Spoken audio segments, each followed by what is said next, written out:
Bienvenue à tous. Je vous souhaite un bon sabbat.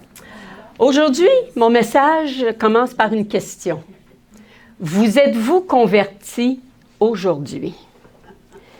Vous allez me dire une drôle de question, mais afin de répondre à ça de façon éclairée, j'aimerais qu'on regarde ensemble qu'est-ce que la conversion. La conversion indique un changement, une transition, une modification. Le terme conversion est utilisé dans plusieurs domaines de notre vie. On le retrouve dans le sport, en construction, dans le monde des finances, dans le domaine du droit, même dans le milieu militaire et bien d'autres encore. Mais la conversion la plus connue, celle qu'on utilise le plus, c'est l'unité de mesure. Puis ça, c'est depuis 1970, le 16 janvier pour être précis, le gouvernement du Canada a déposé un livre sur la conversion du pays au système international d'unité. Ce que ça veut dire, ça, c'est que quand on prend notre voiture puis qu'on part, bien, le chemin qu'on parcourt, on ne le calcule plus en milles, mais en kilomètres. Les pieds, OK, excusez, je vais tourner ma feuille. Ensuite, on a le volume, OK, parce que ça touche la longueur, le volume, la masse et la température. C'est ça le changement qui a eu lieu. Alors, le volume, bien, c'est quand on va faire notre plein d'essence. C'est plus des gallons maintenant qu'on achète, c'est des litres d'essence. Pour la masse, bien, quand on va à l'épicerie, la livre de beurre est devenue 454 grammes. Puis la température, bien, quand il fait froid, là, à 0 degrés Fahrenheit, bien, c'est moins 17 Celsius. C'est ce qu'on appelle la conversion. C'est parti d'une chose, puis c'est devenu autre chose. Le mouvement, pour se rendre à l'autre, on appelle ça la conversion. Puis ça, bien, c'est comme figé dans le temps. On a aussi notre argent, l'argent canadien, quand on va se promener dans un autre pays, ça prend des devises étrangères. Alors, on convertit l'argent canadien en argent américain si on va aux États-Unis ou tout dépendamment de l'endroit où on va se rendre. La conversion que moi je veux vous parler ce matin est définie dans le dictionnaire comme une action de se convertir à une religion, de passer d'une religion à une autre, d'un être incroyant à avoir la foi. C'est ça, pour eux autres, la conversion, c'est ça. Tu étais là, tu étais incroyant, tu deviens croyant. Et voilà, tu es converti. Dans l'Église, souvent, on nous présente ce moment comme étant précis. C'est ça. Tu étais incroyant, tu es devenu croyant. C'est un événement particulier qu'on retrouve qui englobe l'expérience globale de notre vie chrétienne. C'est vrai, d'une certaine manière, on est tous capables de témoigner du moment où on a été convertis.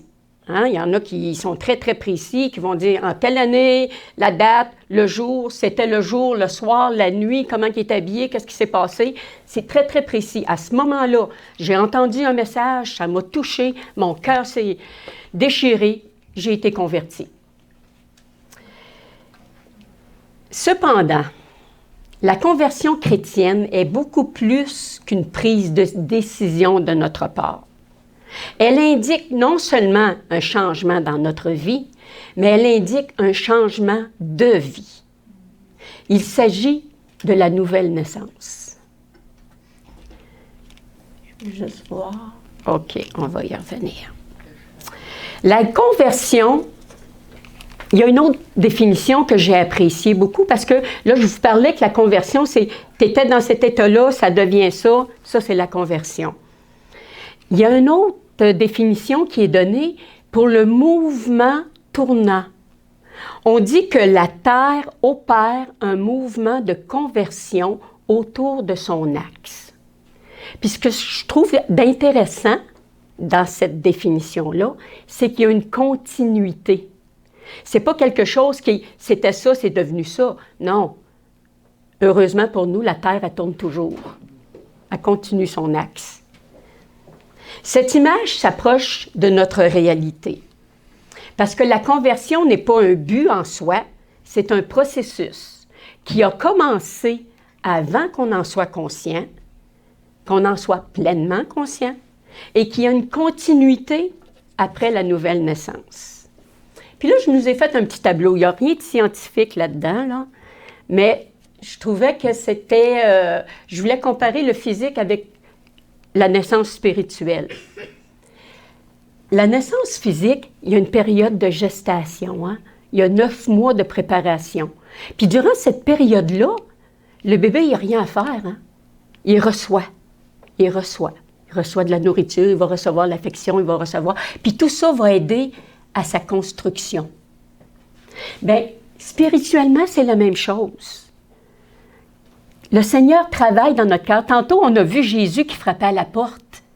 Bien, quand il frappe à la porte, il nous apprivoise, il nous emmène des choses à travers les expériences de la vie qu'on va avoir. Il parle à notre cœur, il nous envoie de l'amour. Mais là, nous, on n'a rien à faire durant ce temps-là. On reçoit. Puis le jour où on a suffisamment reçu, bien, c'est la journée où on va ouvrir la porte. L'acte de naître. Puis pour nous, les femmes qui avons eu des enfants, on sait que quand c'est le moment que le bébé décide qu'il arrive, il arrive. On a beau décider qu'on voudrait aller se faire les ongles, là, c'est pas là que ça se passe. L'acte de la naissance, c'est la prise de décision. C'est là où l'enfant passe à l'action, où l'adulte ou l'enfant peut prendre position pour le Seigneur. Et par la suite, on va être nourri, on va grandir, on va devenir un adulte. La nourriture spirituelle, ça va être la parole de Dieu. C'est sûr que quand on est tout petit, les premiers pas, on se sent vacillant. Mais avec le Seigneur, notre foi va grandir. Puis on va devenir un adulte ferme dans la foi.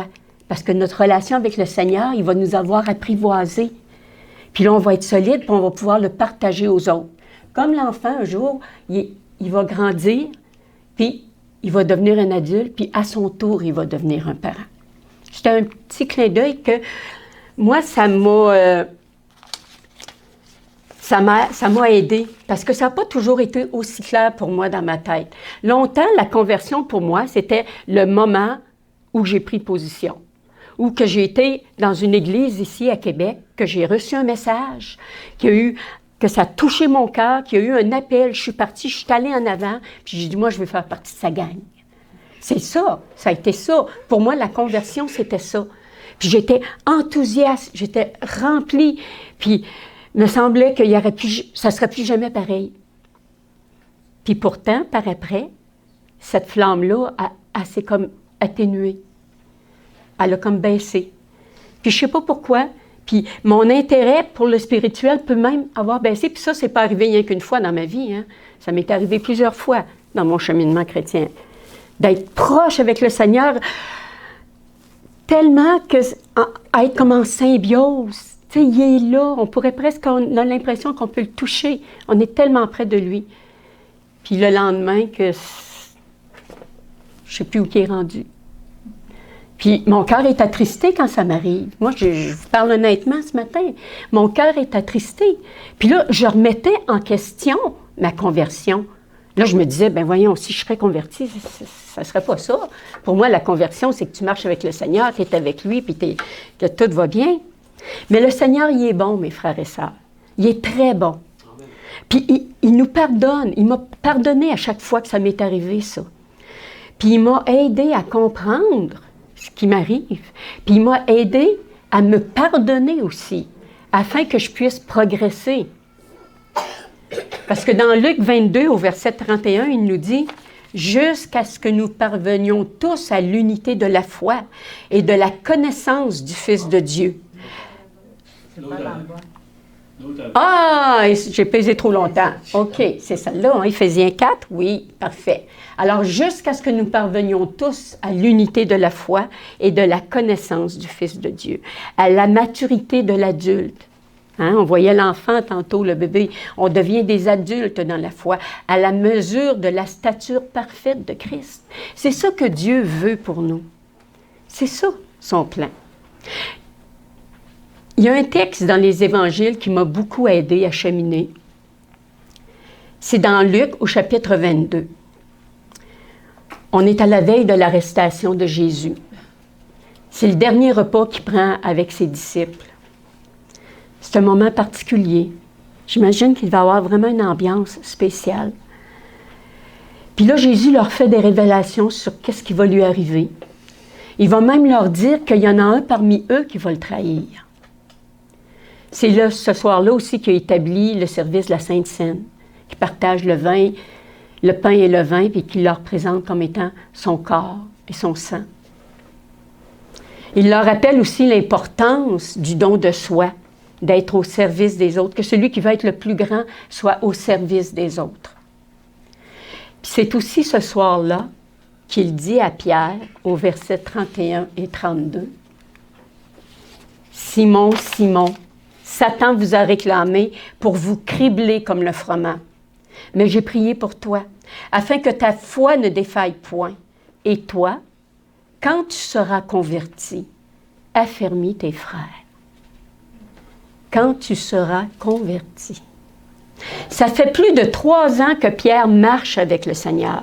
Il mange à la même table. Il dort dans les mêmes lieux. Il a été présent à la transfiguration sur la montagne lorsque le Père a rendu témoignage à son Fils.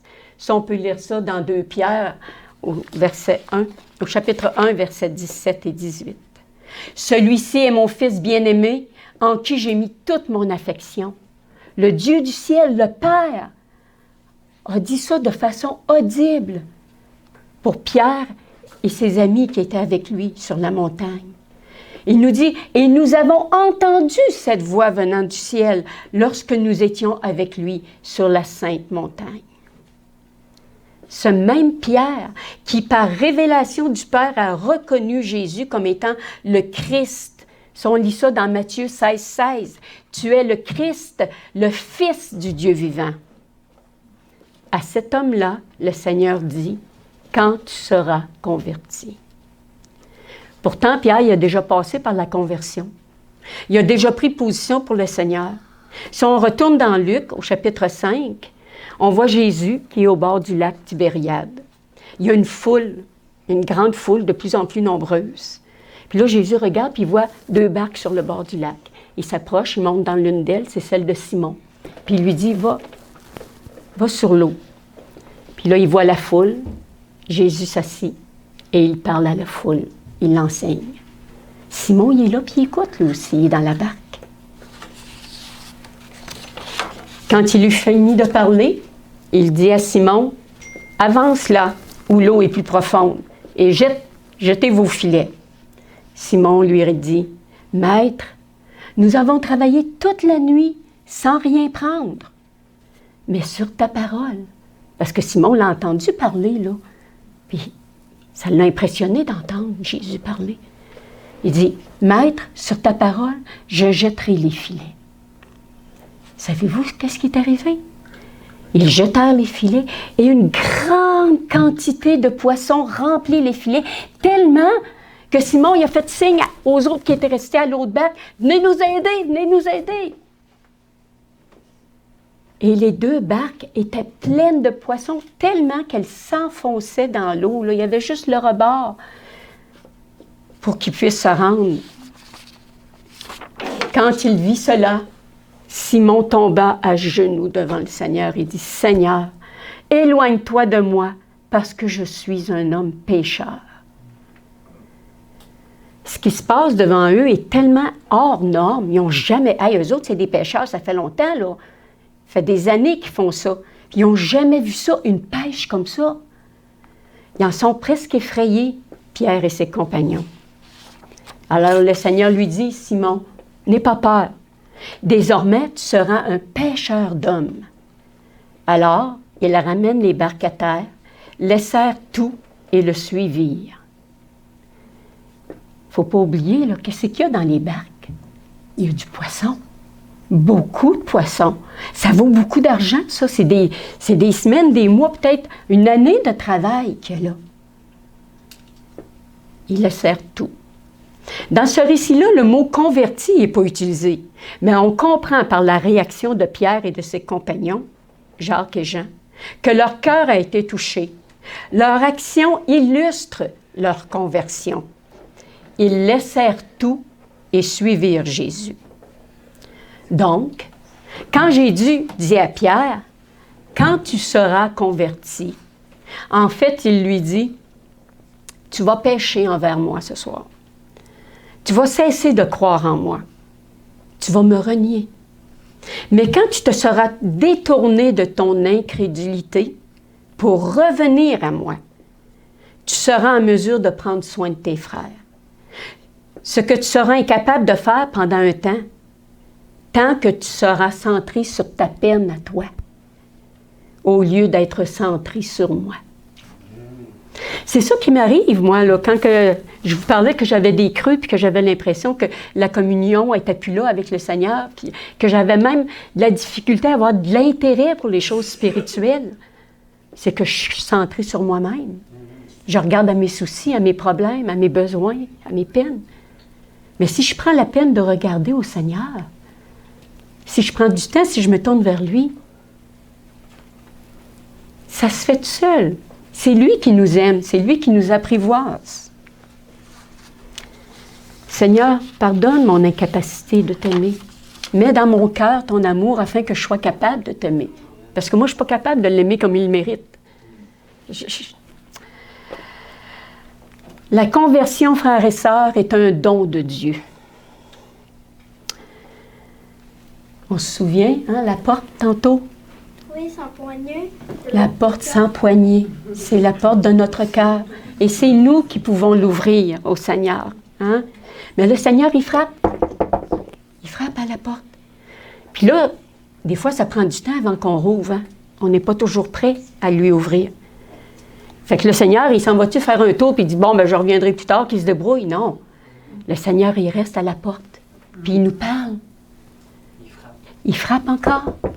J'ai de l'amour à te donner. Ouvre, on va passer un bon moment ensemble. Puis quand il nous arrive des choses, des expériences dans notre vie, qu'on a de la peine, qu'on a des chagrins, que c'est difficile, il est là, Jésus. Il est là, puis si on parle, puis qu'on écoute, puis qu'on pleure, il nous entend. Puis il dit, je te comprends, je suis avec toi, tu n'es pas tout seul. Même à travers la porte. Quelle que soit la situation, il est patient, il persévère. Puis il nous apprend comme ça à marcher pas à pas, jusqu'à ce que nous soyons apprivoisés, puis qu'on décide d'ouvrir la porte. Certains, pourtant, l'ont accueilli. Hein? Il y en a qui ont ouvert la porte. Ils ont cru en lui. À tous ceux-là, il a accordé le privilège de devenir des enfants de Dieu. Ce n'est pas par une naissance naturelle, ni sous l'impulsion d'un désir, ou encore par la volonté d'un homme qu'ils le sont devenus, mais c'est de Dieu qu'ils sont nés. On va regarder ensemble maintenant 7 étapes qui nous emmènent, que le Seigneur nous fait progresser, puis qui vont nous emmener à cette union-là, à ce lien qui va être créé entre nous et Jésus. Le premier, c'est le désir de quelque chose de mieux. Puis ça s'est passé dans le jardin d'Éden. Quand il y a eu le péché, quand Adam et Ève ont cessé de croire en Dieu, qui n'ont pas fait confiance, Dieu a dit, je mettrai inimitié entre toi et ta femme, entre ta postérité et sa postérité. Qu'est-ce que ça veut dire, ça, inimitié? Ça veut dire, je vais mettre dans ton cœur un désir de quelque chose de meilleur. Tu vas vouloir avoir de quoi de plus grand. Tu vas te rendre compte que sur la terre, ce qui se passe, c'est... Non, il y a quelque chose de plus. C'est en nous, ça. C'est Dieu qui l'a mis en nous. En effet, c'est Dieu qui produit en vous le vouloir et le faire pour son projet bienveillant. Puis le projet que Dieu a pour nous, c'est un projet d'amour, de joie qui va nous faire du bien. Si on trouve ça dans Philippiens 2, le verset 13. Dans Corinthiens, on nous dit encore, mais comme l'Écriture, comme dit l'Écriture, il s'agit de ce que l'œil n'a pas vu et que l'oreille n'a pas entendu. Ce que l'esprit humain n'a jamais soupçonné, mais que Dieu tient en réserve pour ceux qui l'aiment. Puis là, en lisant ça, je me rends compte que tantôt dans mon histoire, j'ai oublié de vous dire quelque chose. Vous vous souvenez du renard puis du petit prince? Hein? Puis quand que le petit prince y est parti, le renard lui a confié un secret. Il dit, j'ai un secret à te dire. On ne voit bien qu'avec les yeux du cœur. les choses les plus importantes, l'essentiel, on ne voit pas avec les yeux. Et la Bible nous dit la même chose. Il s'agit de ce que l'œil n'a pas vu, de ce que l'oreille n'a pas entendu, de ce que l'esprit humain n'a jamais soupçonné. Les projets de Dieu sont encore plus grands que tout ce qu'on peut imaginer. Jésus nous dit, « Et moi, quand j'aurai été élevé de la terre, j'attirerai tous les hommes à moi. » Le second pas consiste à acquérir la connaissance de ce que c'est que ce meilleur. Pour nous, grâce à la Bible, au témoignage, à l'action de l'Esprit du Père sur notre cœur, on se familiarise avec le plan du salut. Puis, Dieu, comme ça, répond au vide qui est dans notre cœur. Il vient combler notre besoin. Une connaissance de ce que c'est ce mieux. En effet, vous êtes nés de nouveau, non pas d'une semence corruptible, comme on voyait le bébé tantôt, dans la chair, mais d'une semence incorruptible, grâce à la parole vivante et permanente de Dieu.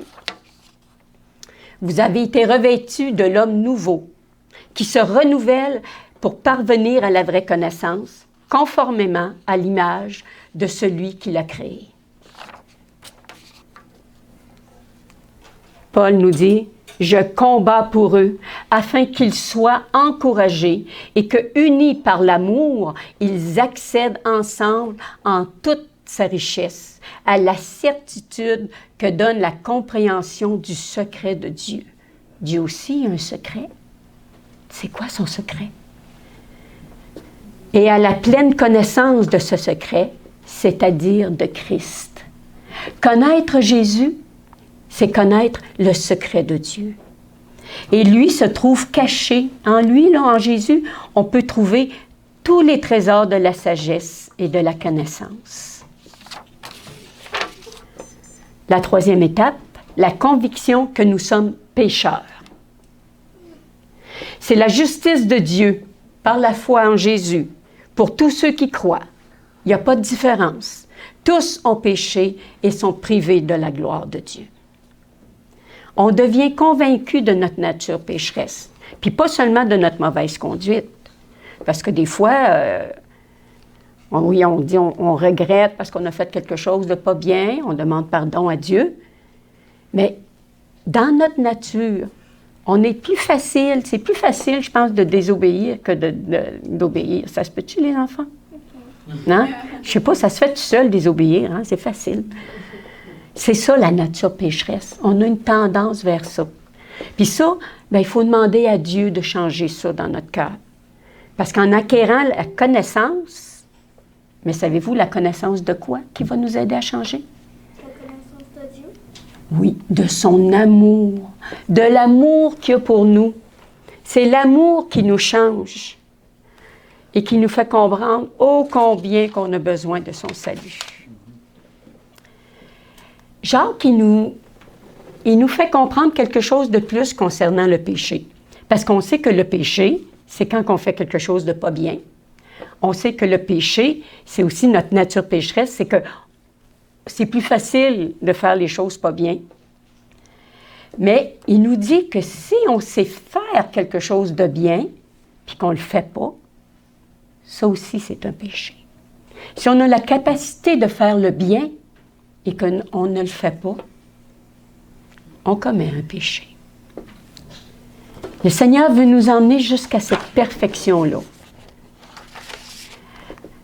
Dans Acte 2, le verset 37, là, on voit les disciples de Jésus, ils ont passé 40 jours dans la chambre haute. Ils ont confessé leurs péchés, ils se sont analysés, ils se sont parlé les uns les autres, ils se sont pardonnés quand ils s'étaient offensés. Et là, il se passe quelque chose de particulier. La présence, l'Esprit de Dieu vient sur eux, vient habiter dans leur cœur, parce qu'ils ont ouvert la porte de leur cœur. La porte est ouverte, grande ouverte maintenant. Rentre, Seigneur, la place est à toi. Puis là, ils vont aller partager ça avec les autres. Puis là, quand ils ont parlé aux gens, les gens à qui ils parlent, c'est des gens qui ont connu Jésus. Ils l'ont déjà vu. Ils l'ont même vu faire des miracles. Mais quand Jésus il a été accusé, ils ont été de ceux qui ont dit « Crucifie-le! Crucifie-le! » Ils avaient oublié comment est-ce que Jésus était gentil. Ils se sont laissés emporter. Puis là, ils prennent conscience qu'ils n'ont pas pris la bonne décision. Puis là, ils disent, après avoir entendu son discours, ils eurent le cœur vivement touché et dirent à Pierre et aux autres apôtres, « Frères, que ferons-nous? » Qu'est-ce qu'on va faire? Hein? Bien, on va revenir à Dieu. On va lui demander de nous pardonner. On va regarder son amour. Puis on va dire, Seigneur, ça c'est l'autre étape. On va dire, Seigneur, je ne suis pas capable de changer, moi. Je ne suis pas capable de changer tout seul. J'aimerais ça. J'aimerais ça. Mais est-ce qu'un Éthiopien peut changer la couleur de sa peau? Est-ce que moi, je pourrais avoir un beau teint basané comme toi? Ben non, je ne suis pas capable. Un léopard, vous connaissez ça, léopard? Hein? Il y a des taches. Est-ce qu'il est capable d'enlever ces taches? Ben non. De même, nous, même si on veut faire le bien, on est trop habitué à faire le mal. Ça se fait comme tout seul. C'est facile de désobéir. On est incapable de se modifier en quoi que ce soit notre nature même profonde. On peut faire des efforts. Ça t'arrive-tu, toi, Justin, de faire des efforts pour écouter ton papa, pour bien faire? Hein? Tu sais qu'est-ce que ton papa te demande, tout ça. Mais il y a des fois, on se laisse aller, on oublie, puis hop! Alors, il faut accepter ça. Puis là, je vais vous confier de quoi, les enfants, puis les grands aussi. C'est que c'est facile. Ben non, pas c'est facile. Mais disons qu'on accepte plus facilement qu'on est des pécheurs, qu'on a une nature pécheresse, que le fait qu'on n'est pas capable de régler ça tout seul. Ça, on a de la misère à accepter le fait qu'on n'est pas capable de s'en sortir tout seul. Et on va lutter, ça prend du temps. Puis moi, je me souviens, moi, je l'ai dit, puis je l'ai entendu, là, souvent, on a des problèmes, puis là, on essaye de résoudre, puis on essaye de le résoudre. Puis là, à un moment donné, on dit, « Ah, là, Seigneur, je ne suis plus capable, vas-y, fais-le. » Puis là, le Seigneur résout ça. Puis là, on dit, « Ah, on a un Dieu de dernière minute. Le Seigneur, là, il agit tout le temps à la limite. » Mais c'est nous autres qui lui permet de le faire à la limite. Si on y avait permis avant, il aurait agi bien avant. Mais c'est ça. Ça, là, il faut prier le Seigneur de nous aider à accepter ça. Parce que souvent, les pieds nous accrochent à ce niveau-là. On a de la misère. En effet, je sais que le bien n'habite pas en moi, c'est-à-dire dans ma propre nature. J'ai la volonté de faire le bien, mais je ne parviens pas à l'accomplir. On lit ça dans Romains 7, 18.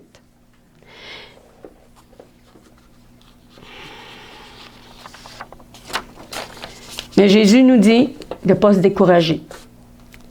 Parce que il se compare à une vigne. Vous aimez ça, les raisins? Hein, c'est bon, des raisins, hein? C'est un bon fruit. Mais les raisins, on peut greffer. Il y en a qui font des expériences, puis sur le plan, ils vont greffer une branche, puis qu'elle va porter du fruit. Nous autres, on est un peu cette branche-là qui a été greffée à Jésus. Puis, tout seul, moi, je ne peux pas porter du fruit. Mais si je suis greffée à Jésus, bien, Jésus va faire en sorte que sur ma branche, il va y avoir des raisins. Puis, ils vont être très bons avec le Seigneur. Il nous dit, « Je suis le cep, vous êtes les serments. Celui qui demeure en moi et en qui je demeure porte beaucoup de fruits, car sans moi, vous ne pouvez rien faire. » 5e étape, on y arrive. L'abandon, le renoncement à nous-mêmes. Ne vous conformez point au siècle présent, mais soyez transformés par le renouvellement de votre esprit, afin que vous éprouviez la volonté de Dieu, que la volonté de Dieu est bonne, agréable et parfaite. Une fois qu'on a accepté qu'on a des limites, puis que le Seigneur, il est là, puis que c'est lui qui fait tout pour nous, bien là, on peut commencer à travailler en équipe. Là, on devient partenaire avec lui. Vous vous souvenez tantôt l'image que j'avais du petit bébé, puis du monsieur en prière? Hein? En premier, il recevait, on reçoit, parce qu'on est un petit, on est dans le ventre, on n'est pas sorti encore. Là, à un moment donné, le bébé, il sort, il veut sortir. Puis là, une fois qu'il est venu au monde, bien là, il va participer. Il va boire le lait, il va manger la nourriture, il va grandir, il va se lever, il va courir. On participe. Spirituellement, c'est la même chose. Le Seigneur, il nous donne de l'amour, il nous aide. Puis, une fois qu'on l'a accepté, qu'on a ouvert la porte de notre cœur, bien là, on peut faire des choses avec lui, on peut grandir.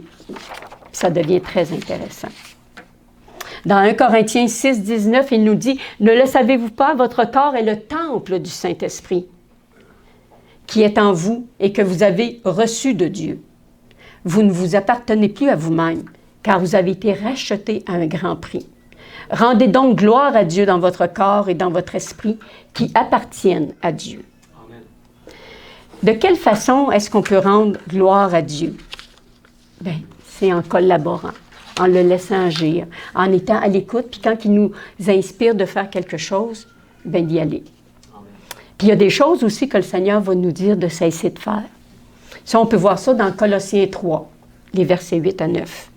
Il nous dit, « Débarrassez-vous de tout cela, la colère, l'irritation, la méchanceté, les insultes, les propos grossiers qui pourraient sortir de notre bouche. » Ça, là, on arrête ça. Puis si on a de la misère, on dit, « Seigneur, aide-moi à plus faire ces choses-là. » Il nous dit aussi de ne plus se mentir les uns aux autres. La vérité, c'est toujours la meilleure chose à dire. Tout ça parce qu'on s'est dépouillé de la vieille personne. Avant Jésus, oui, ça, on pouvait faire des choses comme ça. Mais avec Jésus, Jésus, lui, il ne fait pas ça. Quand il habite dans notre cœur, il n'y a pas de place pour le mensonge. Débarrassez-vous de tout cela, colère, irritation, méchanceté, insultes, propos grossiers. Ne vous mentez pas les uns aux autres, car vous vous êtes dépouillés de l'homme que vous étiez autrefois avec tous ses agissements, et vous vous êtes revêtus de l'homme nouveau. Le Seigneur nous dit que nous sommes une nouvelle créature, complètement. Il nous invite à aller à lui, à aller à Jésus. Il est écrit dans les prophètes, ils seront tous enseignés de Dieu. Ainsi donc, toute personne qui a entendu le Père et s'est laissé instruire, vient à moi. Puis ça peut se faire à travers les études de la Bible, par la prière, par les chants. Puis il y a une chose que j'ai découvert avec le temps, c'est que Dieu le Père nous emmène à Jésus. Puis savez-vous qu'est-ce qu'il fait Jésus? Il nous ramène au Père. L'un et l'autre. Il y a une continuité. Comme la terre qui tourne autour de son axe. Le Seigneur, il nous ramène au Père et le Père nous ramène à Jésus. Dans leur amour, parce que le Père et Jésus ont un amour immense, tellement beau, tellement grand. C'est cet amour-là qu'il met dans notre cœur. Le Seigneur nous dit, « Venez à moi, vous tous qui êtes fatigués et courbés, sous un fardeau, et je vous donnerai du repos. Acceptez mes exigences et laissez-vous instruire, car je suis doux et humble de cœur, et vous trouverez le repos pour votre âme. » Vous autres, vous êtes jeunes, là. Vous ne vous sentez pas trop fatigués. Mais avec les années, une madame de mon âge, là, des fois, je me sens fatiguée. J'ai beaucoup de bagages. Bien, le Seigneur nous dit, dépose. Parce que même si c'est un tout petit bagage, des fois, ça nous fait des grosses peines. Hein? Puis, on lui donne. Il dit, donne-moi-les, là, puis tu vas voir, je vais t'aider. Je vais t'aider. On va passer à travers, tu n'es pas toute seule. Amen. Personne, dans Jean 6, 44, personne ne peut venir à moi, à moins que le Père qui m'a envoyé ne l'attire. Et moi, je le ressusciterai au dernier jour. Wow! C'est ça le plan de Dieu pour nous. Il veut qu'on aille vivre avec lui dans son royaume. Toute cette connaissance que nous avons reçue de Dieu nous conduit à un point précis qui va nous emmener à la conversion. Mais il reste quelque chose pour arriver à la conversion. Très important, la repentance. Repentez-vous donc et convertissez-vous pour que vos péchés soient effacés. Savez-vous c'est quoi la repentance? C'est un changement d'attitude. On regrette ce qu'on a fait, mais on change aussi. Parce que des fois, ça arrive qu'on regrette, on fait juste regretter, mais on ne veut pas changer. Ça, ce n'est pas de la repentance. La repentance, c'est on regrette ce qu'on a fait et on prend la décision avec Jésus de changer d'attitude. La conversion et la repentance sont étroitement liées. Il n'est pas possible d'avoir la conversion s'il n'y a pas la repentance. Si on ne reconnaît pas, puis si on n'a pas le désir dans notre cœur de changer. Le Seigneur ne tarde pas dans l'accomplissement de la promesse, comme certains le pensent. Au contraire, il fait preuve de patience envers nous, voulant qu'aucun ne périsse, mais tous parviennent à la repentance. Vous savez, on aimerait tous ça être changé en un instant. Moi, j'aurais aimé ça le jour où je suis rentrée dans l'Église et que j'ai donné mon cœur à Jésus, que ça aurait été fait. Hein? Que ça aurait été « go, on est, c'est parfait le Seigneur ». Mais le Seigneur, il use de patience envers nous. Il sait qu'on a besoin de passer par certaines étapes pour arriver à comprendre tout son amour. Il nous dit « déchirez vos cœurs et non vos vêtements. Revenez à l'Éternel, votre Dieu, car il est miséricordieux, compatissant, lent à la colère et abondant en grâce. Et il se repent de vous avoir affligé. » Le Seigneur, il ne voudrait pas qu'on ait à vivre des difficultés. Mais nous, malheureusement, des fois, il faut qu'on passe par là pour comprendre, parce qu'on a la tête dure. Moi, je ne suis pas facile à apprivoiser, là. Ça fait plus de 30 ans que le Seigneur m'apprivoise. Des fois, je me laisse approcher, puis d'autres fois, je me recule. Ça arrive, ça. Mais le Seigneur, il dit, de plus en plus, je me recule moins souvent, puis moins longtemps. Je reviens plus vite, parce qu'il est mon ami. Dans Luc 15, verset 18, il y en a un monsieur à qui c'est arrivé, on l'appelle le fils prodigue. Est-ce que vous connaissez l'histoire du fils prodigue? OK. Ça, c'est un monsieur qui avait beaucoup d'argent. Il avait des serviteurs, il y avait plein de choses à lui. Il y avait des terres, puis il y avait des animaux, tout ça. Puis, il y avait 2 fils. Puis là, bien, les fils travaillaient avec lui sur la terre. Mais là, il y en a un qui trouvait ça plate. Il dit, moi, là, regarde, il y a le monde, il y a plein de choses à voir, je voudrais visiter des pays. Puis là, je suis tout le temps obligée de m'occuper des animaux ici, puis faire ce que mon papa me demande. Fait qu'il est allé voir son père, puis il a dit, quand tu vas mourir, il y a des choses qui vont m'appartenir. Il dit oui. Bien, il dit, moi, j'aimerais ça avoir mon héritage tout de suite. La valeur de qu'est-ce que ça vaut, j'aimerais ça que tu me le donnes. Et le papa, il avait tellement d'amour pour son fils. Il voyait que son fils n'était pas heureux. Il lui a donné ça. Puis là, le fils, tout content, il est parti. Hey, beaux vêtements, plein d'argent. Puis, je vais aller découvrir le monde. Et là, il s'est promené, il a visité plein de choses, il s'est fait plein d'amis, il payait plein d'affaires. Puis un jour, il est arrivé que dans le pays, il y a eu des gros problèmes.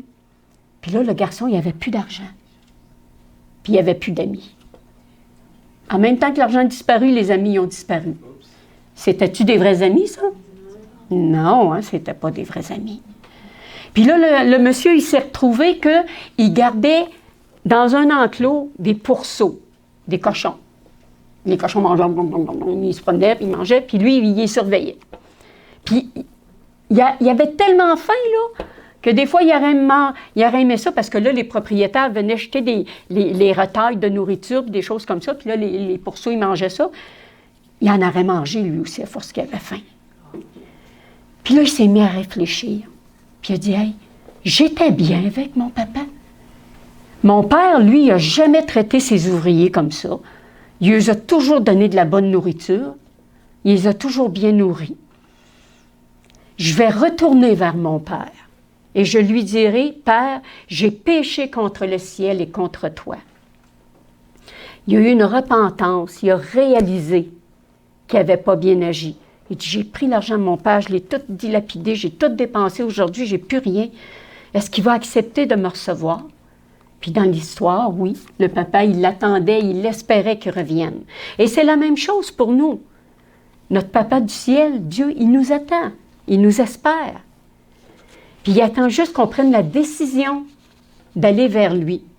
Puis ça, cette décision-là, on ne le prend pas juste une fois dans notre vie. C'est à chaque jour, à chaque matin. On a à prendre la décision de marcher avec Dieu.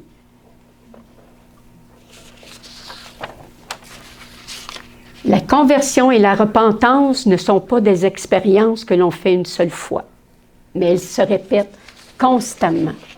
Fait que quand ça vous arrive là, de pogner des creux, puis que vous vous sentez découragé, puis que vous avez l'impression que vous n'avez même pas le goût du spirituel, Seigneur, viens à mon secours. Viens à mon secours. Viens me montrer ton amour, viens m'aimer, j'ai besoin que tu me remplisses de ton amour. Moi, je ne suis même pas capable de t'aimer. Dieu ne demande que ça, nous aimer. Combien de fois qu'on peut aller vers Dieu?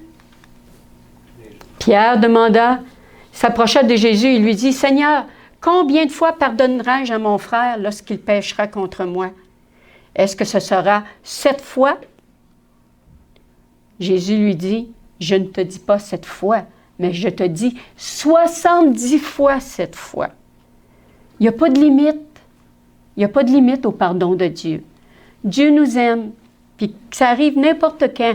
On ne s'encourage pas à tomber, mais quand ça arrive qu'on tombe, qu'on s'éloigne de Jésus, qu'on l'a oublié dans notre journée, puis qu'on s'est fâché, qu'on s'est chicané, puis là, le soir, quand on se couche, on réfléchit, puis on dit « Oh Seigneur, pardonne-moi. J'aurais pu être plus gentille aujourd'hui. J'aurais pu ne pas faire ça. Aide-moi. Aide-moi à ce que demain, ça soit une meilleure journée. » Puis quand on se réveille le lendemain matin, on dit « Seigneur, aujourd'hui, viens habiter dans mon cœur. » C'est ça, se convertir. C'est ça, la nouvelle naissance, les enfants. Parce que Jésus nous dit dans 1 Jean 1, verset 9, « Si nous confessons nos péchés, il est fidèle et juste pour nous les pardonner et pour nous purifier de toute iniquité. » Je vous le dis en vérité, si vous ne vous convertissez et si vous ne devenez comme des petits-enfants, vous n'entrerez pas dans le royaume des cieux. Le Seigneur, il nous dit à nous, les adultes, qu'on a besoin d'avoir un cœur comme le vôtre, prêt à accepter, avoir confiance, confiance en lui, comme vous pouvez avoir confiance dans vos parents. Puis encore plus, parce que Jésus, lui, ne se trompe pas. Notre Père Céleste, il ne se trompe pas. Les parents, des fois, ils peuvent se tromper. Ça arrive. Mais Dieu ne se trompe pas, lui. Jésus met l'accent sur l'un des caractères essentiels de la conversion religieuse, en demandant à ses disciples de renoncer à leur ambition égoïste. C'est ça qu'il nous demande à nous, les adultes, en étant comme vous autres, les enfants. Il nous demande à arrêter de penser à nos propres besoins, puis de regarder vers les autres, de faire confiance. Au sens biblique, la conversion est donc assez éloignée de ce qu'on parlait au tout début, de la notion d'un simple changement de système religieux. La conversion est un processus. Elle implique un repentir des péchés, une acceptation de Jésus comme sauveur et un engagement à suivre ses enseignements. Frères et sœurs, vous êtes-vous convertis aujourd'hui? Bien, je nous le souhaite qu'à chaque jour, notre cœur, qu'on se convertisse, qu'on accepte que Dieu vienne travailler, faire tous les changements, de repartir à zéro, de refaire toutes les étapes, de ne pas avoir peur. Le Seigneur, il dit, il n'y a pas de limite à sa bonté. Il y a un projet pour nous. Il veut nous conduire selon son bon plan à ce qu'on fasse partie de son royaume, qu'on soit avec lui.